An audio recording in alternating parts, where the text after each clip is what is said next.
Who would have thought that a question like, what is cheese, would be so similar to, what is God, or who is God? It's very interesting. I like how philosophical the show gets. I mean, I talked about it last week, but once again, it's a very important part of this episode, and it was the big picture. The episode starts off basically with giving us a question very similar to the previous couple episodes.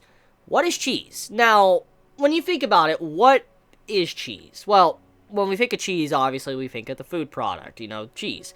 But in some cases, it is a tradition, and many of us most likely are very aware of this tradition. Say cheese when you're taking a picture. Say cheese, and then, you're supposed to smile and all that in a picture. It's a tradition, and a question is asked, you ask, what is cheese? And it's very interesting because that question correlates with the question that was later asked, what is God? Who is God? Because it's kind of like this. Why must you celebrate or honor something that you don't understand? For instance, they actually say their traditions say cheese, but they don't even understand the meaning of it. They don't even understand the context of it. Chi and you have no idea what it means, context, where it originated. They just know it was something very old, an old tradition, but they have no idea. And when you see that asked, and then the question is asked, what or who is God, they relate. Because we get to see exactly something that was left behind from this old ancient civilization. We see statues all over the place, and these statues have faces, and at the first glance when you look at it, obviously these statues are probably some form of religious symbol, and as they continue to get closer and closer to where they want to go, these statues keep popping up, and then when they get there, there's just a row of statues, tall statues, leading into this temple with this, god-like statue. And when you see this, it represents, what is God? What does God mean? Why does people care about this? And obviously, you and she, they know nothing, next to nothing about what these statues are, why they were built, what meaning or message does God have for these people that built these statues. They have no idea. And they may have some form of concept of what God is. Maybe the person that's in paradise or whatever, or, someone that's in heaven, the afterlife. But they don't really understand why people care much. They don't understand, the tradition of it, which is very similar to the question, what is cheese? Now, like I said, I don't want to make anyone angry here with comparison stuff, but that's basically the philosophical meaning of the episode, making these two comparisons. If you don't understand the context of something, why should you honor the tradition? That's basically what the question was. Why should you honor or care about something that you know next to nothing about? And also on top of that, I like how direct this show was with showing us the statues and the viewpoint of both sides.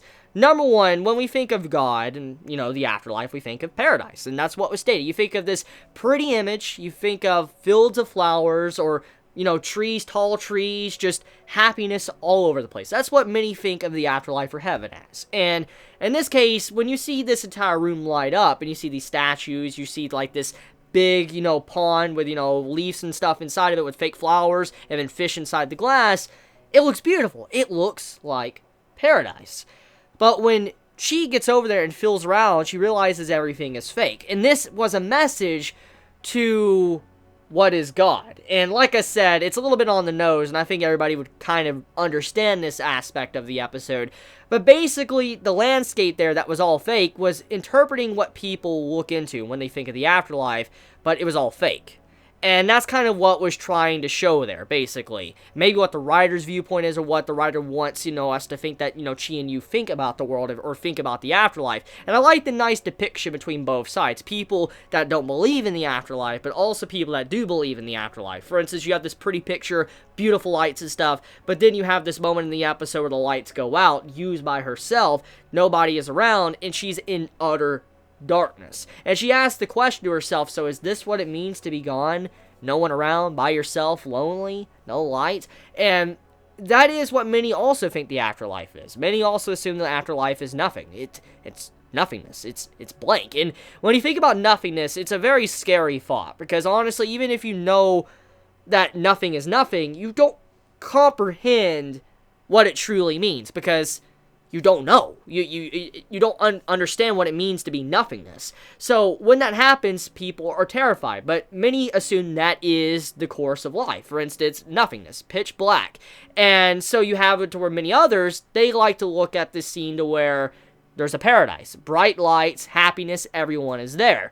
And so we have two distinct viewpoints in this episode showcasing what many view the world as. And I like the context of that. But there was something that was very subtle, but very nice about this episode. And that's when Yu was by herself.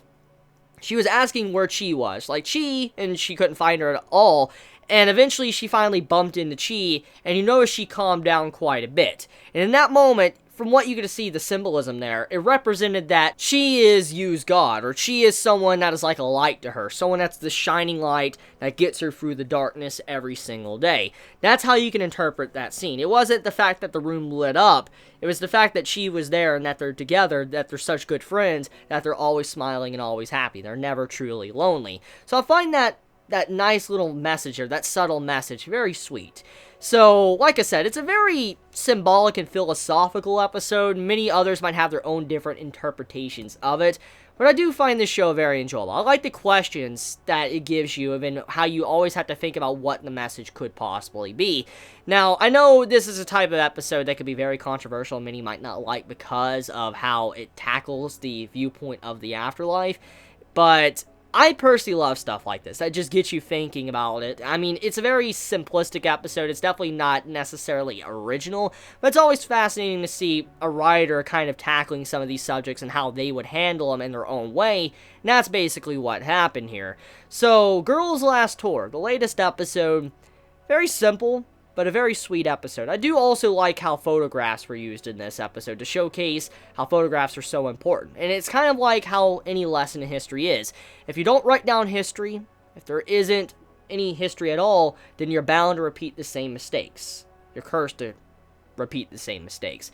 And that's basically what photographs are for. When Yu was talking about it and all that, of how buildings will fall and all of these statues and everything will be gone, but the photograph would remain, basically showing that a photograph is eternal. It's always there. You know the old saying, like, instead of staring, why don't you take a picture? Because a picture will always be like it is, it'll never disappear. That's basically the saying there. But also on top of that, showcasing that if you take a picture, even if something is gone or destroyed, the picture will always be there. And it's showing that history needs to be written down. Do not forget your history, do not forget your past. So that's about it. So anyways, the episode overall is a good episode. It was very simplistic, but it was truly just a melancholy episode. It is a wonderful episode that I enjoyed from start to finish. So let me know your thoughts. I mean, like I said, short episode, simple, but truly meaningful. Love you guys. You have a wonderful day or night wherever you live. If you enjoy my content, please subscribe. And if you like my video, please leave a like. Love you guys. You have a wonderful day or night wherever you live. Please be safe. Chibi out.